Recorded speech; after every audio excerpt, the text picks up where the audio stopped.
Hello बच्चों, क्या आपको मालूम है इससे पहले हम लोगों ने कौन कौन से अर्थ अलंकारों के बारे में बात की थी? आपने बिल्कुल ठीक कहा। हम लोगों ने उपमा और रूपक जो कि अर्थ अलंकार हैं, इनके बारे में पिछले वीडियोस में चर्चा की थी। आज हम जिस अर्थ अलंकार के बारे में बात करेंगे उसका नाम है उत्प्रेक्षा अलंकार। फिर से सुन लीजिए, उत्प्रेक्षा अलंकार। चलिए सबसे पहले इसकी परिभाषा देख लेते हैं।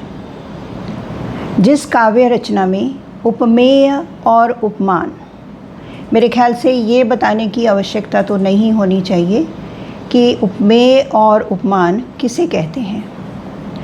जिस काव्य रचना में उपमेय और उपमान एक दूसरे से बहुत ही अलग प्रवृत्ति के हैं, फिर भी उपमेय में उपमान के होने की कल्पना की जाती है या संभावना प्रकट की जाती है, तो वहाँ उत्प्रेक्षा अलंकार का प्रयोग माना जाता है।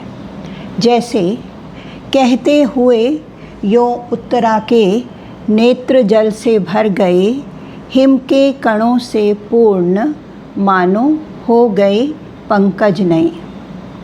पंकज का अर्थ है कमल और नेत्र यानी आँखें। उत्तरा जो कि अभिमन्यु की पत्नी है, कुछ कहते हुए उसकी आँखें आंसुओं से भर जाती हैं।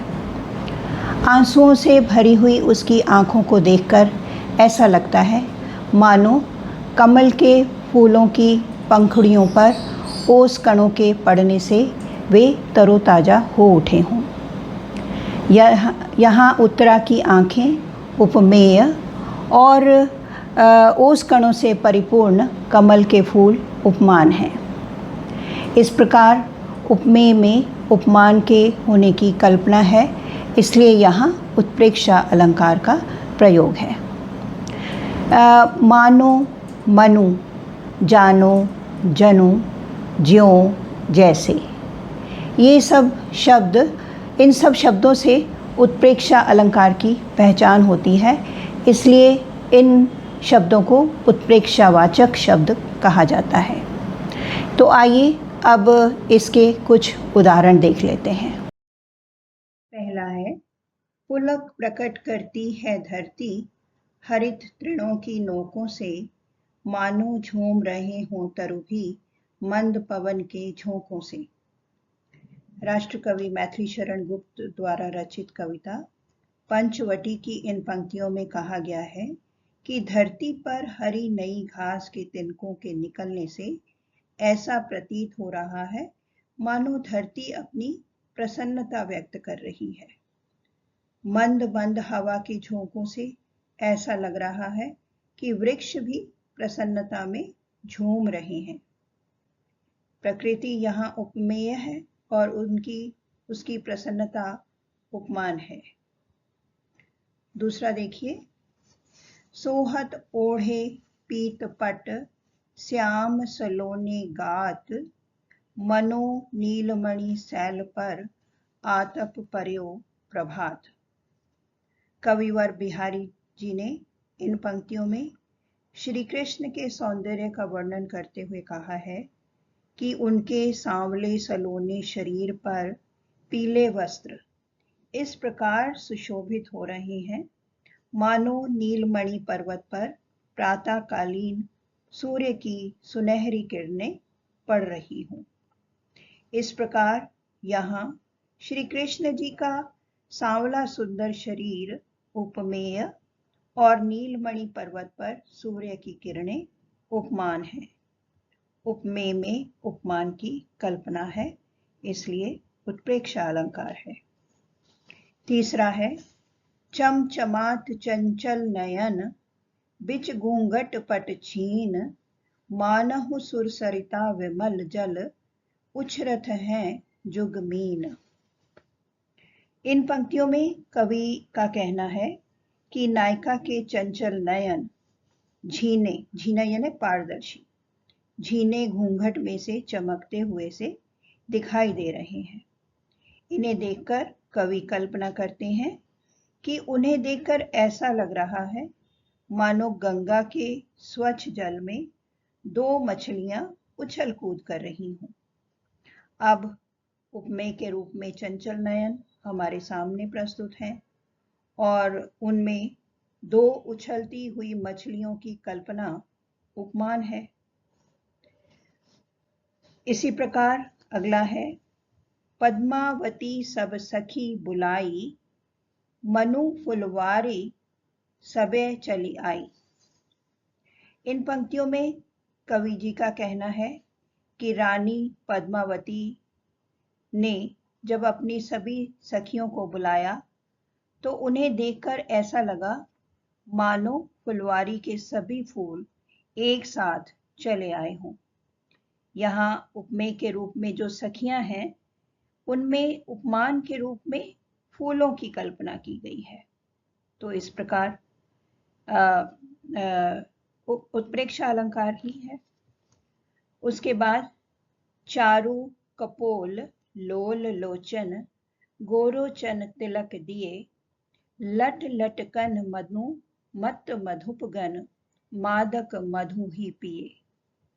लोल यानी चंचल, गोरोचन एक तरल पदार्थ होता है जिससे तिलक किया जाता है, और मधुपगन का अर्थ है भौरे। इन पंक्तियों में भक्त कवि सूरदास जी ने श्री कृष्ण के बाल स्वरूप का वर्णन करते हुए कहा है कि बाल कृष्ण के गाल बहुत ही सुंदर लग रहे हैं। चारु का अर्थ है सुंदर और कपोल का अर्थ है गाल। उनकी आंखें चंचल हैं और माथे पर गोरोचन यानी पीले रंग का एक द्रव्य पदार्थ जिससे माथे पर तिलक लगाया जाता है, उस गोरोचन का उन्होंने माथे पर तिलक लगाया हुआ है। उनके बालों की जो लटें हैं उनके चेहरे पर लटक रही हैं। उनको देखकर ऐसा लगता है मानो भौरे कोई मादक पदार्थ पीकर मस्त हो गए हों। इस प्रकार कृष्ण जी की लटों में मस्त भौरों के होने की कल्पना की गई है। अगला है, मैं चला साथ ले तुझे कनक, ज्यों भिक्षुक लेकर स्वर्ण झनक। ये कविवर सूर्यकांत त्रिपाठी निराला द्वारा रचित कविता सरोज स्मृति की पंक्तियां हैं। इसमें वे अपनी पुत्री सरोज को संबोधित करते हुए कहते हैं कि हे मेरी स्वर्ण सी पुत्री, जब मैं वहां से तुम्हें अपने साथ लेकर चला तो ऐसा लग रहा था मानो कोई भिखारी सोने की झनकार को अपने साथ लेकर चल रहा हो। यहाँ कवि अपनी पुत्री में सोने की झनकार की कल्पना कर रहे हैं, इसी कारण यहाँ उत्प्रेक्षा अलंकार का प्रयोग है। इसी प्रकार अन्य अनेक उदाहरण हो सकते हैं। सार यही है कि जो हमारे सामने है या जिसका वर्णन हो रहा है उसमें किसी अन्य वस्तु के होने की कल्पना की जाती है। इसीलिए इनमें मानो या जानो जैसे शब्दों का प्रयोग किया जाता है। बच्चों, उपमा, रूपक और उत्प्रेक्षा अलंकार एक त्रिकोण के समान है। एक अन्य उदाहरण के द्वारा मैं आपको समझाने का प्रयत्न करती हूँ। यदि मैं कहूँ कि चांद सा सुंदर मुख, तो इसमें उपमेय, उपमान, साधारण धर्म और वाचक शब्द चारों ही विद्यमान हैं। उपमेय को चांद के जैसा सुंदर बताया गया है। उपमेय जो कि मुख है उसको चांद के जैसा सुंदर बताया गया है, तो इसलिए यहाँ पर उपमा अलंकार माना जाएगा।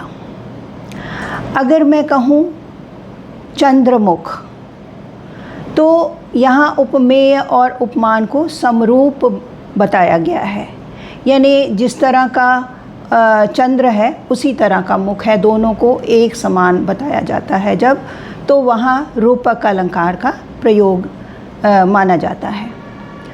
अगर ये कहा जाए कि मुख ऐसा लग रहा है जैसे चंद्र हो, तो यहाँ पर हम उपमेय में उपमान की कल्पना कर रहे हैं, यानी मुख जो है वो चंद्रमा, मुख को देखकर ऐसा लग रहा है जैसे चंद्रमा हो। तो जहाँ उपमेय में उपमान की कल्पना हो वहाँ पे हम उत्प्रेक्षा अलंकार का प्रयोग मानेंगे। तो बच्चों, आज के लिए बस इतना ज्ञान ही काफ़ी है।